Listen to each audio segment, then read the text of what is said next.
कृष्ण। आज मैं आपके समक्ष लेकर आई हूँ गीता के अध्याय 7 भगवत ज्ञान पर मेरी नई कविता। इस कविता का नाम भी है भगवत ज्ञान। इसमें भगवान अपनी परा और अपरा शक्ति के बारे में बताते हैं। कौन लोग भगवान की भक्ति कर सकते हैं और कौन लोग भगवान की भक्ति नहीं कर सकते हैं, ये भी बताते हैं। तो सुनिएगा भगवत ज्ञान। भगवान बोले, हे प्रथापुत्र, सुनो मुझे अब ध्यान पूर्वक। निसंदेह अनन्य प्रेम से जानोगे मुझे योग में हो केवल। मैं समझाऊंगा तुमको पूर्ण व्यवहारिक और दिव्य ज्ञान। शेष नहीं बचेगा तब जब तुम लोगे इसको जान। हजारों में से कोई एक मुझे पाने का करता है यत्न। मुझको जान पाता है इनमें से केवल कोई एक जन। तो भगवान यहाँ कहते हैं, मुझे जानने के लिए अलग अलग विधि से बहुत लोग प्रयास करते हैं, परंतु बहुत ही कम लोग पूर्णतः जान पाते हैं। अब यहाँ पर बताएंगे कि मेरी अपरा और अपरा शक्ति क्या होती है। पृथ्वी, जल, अग्नि, वायु, आकाश है मेरी प्रकृति भौतिक।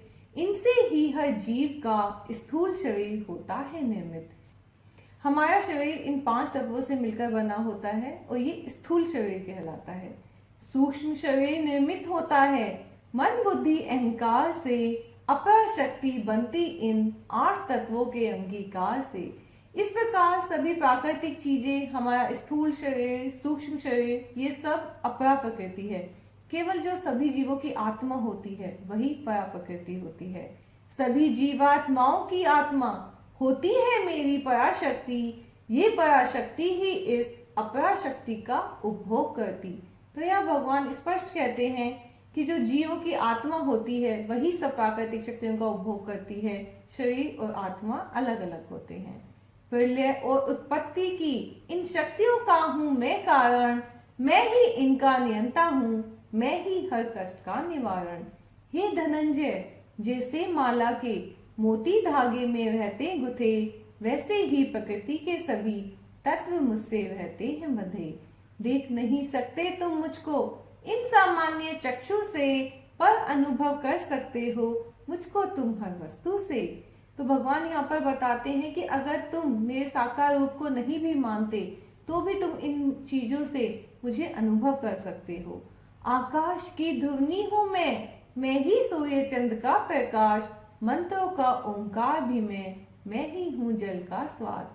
हम जल का स्वाद महसूस कर सकते हैं, अनुभव कर सकते हैं, पर बता नहीं सकते कि जल का क्या स्वाद होता है। यही भगवान है। पृथ्वी की पवित्र सुगंध में मैं मनुष्यों की हूँ सामर्थ। अग्नि की हूँ ऊष्मा में मैं तपस्वियों का हूँ तप। बुद्धिमानों की बुद्धि मैं जग का हूँ बीज सनातन। तेजस्वियों का तेज मैं ही जीवों का हूँ जीवन। तो यहाँ भगवान कहते हैं कि सृष्टि के सभी जीव मेरे से ही उत्पन्न हुए हैं। मैं ही सबका परम पिता हूँ। आसक्ति कामना से रहित मैं बलवानों का हूँ बल। जीवों का मैं वो काम जो धर्म का मार्ग करे प्रबल। सतोगुण, रजोगुण, तमोगुण के सारे गुणों का भाव मैं। उनमें होकर भी स्वतंत्र किसी के अधीन नहीं हूँ मैं। इन 3 गुणों के प्रभाव से मोहित होकर यह जगत नहीं जानता मैं अविनाशी। 3 गुणों से मैं हूँ पृथक। इस अद्भुत माया शक्ति को पार करना है दुष्कर, पर सुगम हो जाता है ये केवल मुझको ही भजकर। अब भगवान आगे बताएंगे कि कौन कौन मेरी भक्ति नहीं कर सकता है। जो संसार में मूर्खों की तरह अपना जीवन है जीते, मनुष्यों में अधम होते, आसुरी प्रवृत्ति के दुष्ट होते, जिनके ज्ञान को माया द्वारा कर लिया गया हरण, ऐसे सभी व्यक्ति नहीं ले सकते कभी मेरी शरण।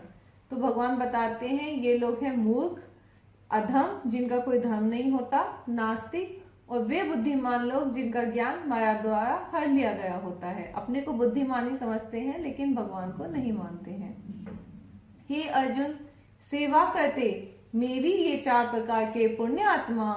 दुखी, जिज्ञासु, ज्ञानी और होती जिसको धन की कामना। तो यहाँ पर भगवान बताते हैं दुखी हैं जिनको धन की कामना होती है, जिज्ञासु होते हैं, ज्ञानी, वे मेरी शरण में जल्दी आते हैं। तो चाहे हमारी इच्छा कुछ भी हो, लेकिन अगर हम भगवान की शरण में आए हैं तो अपने आप भगवान की शरण में आकर इच्छा हमारी बदल जाती हैं। तो इस प्रकार से ये 4 लोग उनकी भक्ति करते हैं। पर अनन्य भक्ति प्रेम भक्ति वाला ज्ञानी मुझको अत्यंत प्रिय है वही श्रेष्ठ भक्त मेरा, क्योंकि मैं भी तो उसका प्रिय। ऐसा ज्ञानी दुर्लभ है जो मुझे संपूर्णतः जान पाता है, अनेक जन्मों के बाद ही वो मेरी शरण आ पाता है।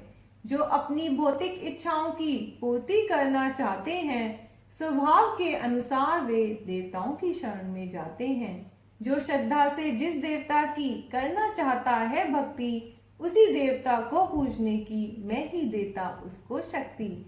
जो भी देवताओं से पाता है सभी सांसारिक लाभ, ये लाभ मेरे द्वारा प्रदत्त मेरे आदेशों से होते प्राप्त। देवताओं के दिए भौतिक लाभ पर होते हैं नाशवान, लेकिन मेरे पूजने से मिलता भक्ति का परम धाम।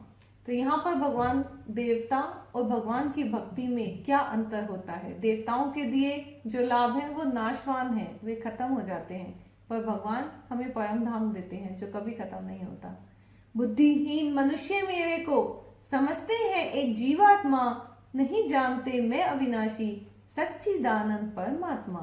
मैं मूर्ख अज्ञानियों को कभी समझ में नहीं आ पाता, क्योंकि मैं उनको अपना परम स्वरूप नहीं दर्शाता। तो जो भगवान की भक्ति करते हैं भगवान उन्हीं की समझ में आ पाते हैं, और जो भगवान की भक्ति नहीं करते उन्हें भगवान समझ में भी नहीं आ पाते। अर्जुन मुझे भूत भविष्य वर्तमान का है संपूर्ण ज्ञान, मैं अनजान उनके लिए जो नहीं माने मुझे भगवान। हे भरतवंशी शत्रु विजेता, माया से जीव होकर मोहित, इच्छा व घृणा के द्वारा सुख दुख से होते हैं विचलित।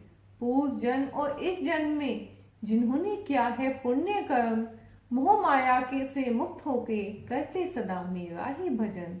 जन्म मृत्यु के चक्र से मुक्ति के लिए करते हैं यतन, दिव्य कर्मों को जानते वे ही वास्तव में कहलाते ब्रह्म। जो मुझे जानता मैं जगत देवता व यज्ञों का नियंता, अंत काल मुझे नहीं भूलता मेरा धाम ही प्राप्त करता। तो इस प्रकार भगवान कहते हैं कि अंत काल में वो नहीं भूलता है जो मुझे जानता है कि मैं ही इस संसार का देवताओं का और यज्ञों का नियंता हूँ, उनको नियंत्रण करने वाला हूँ। तो आज अध्याय 7 की कविता भगवत ज्ञान समाप्त हुई। अध्याय 8 की नई कविता लेकर मैं आपके सामने जल्दी प्रस्तुत होंगी। देखते हैं अध्याय 8 में भगवान और क्या ज्ञान देते हैं और अर्जुन क्या प्रश्न पूछते हैं।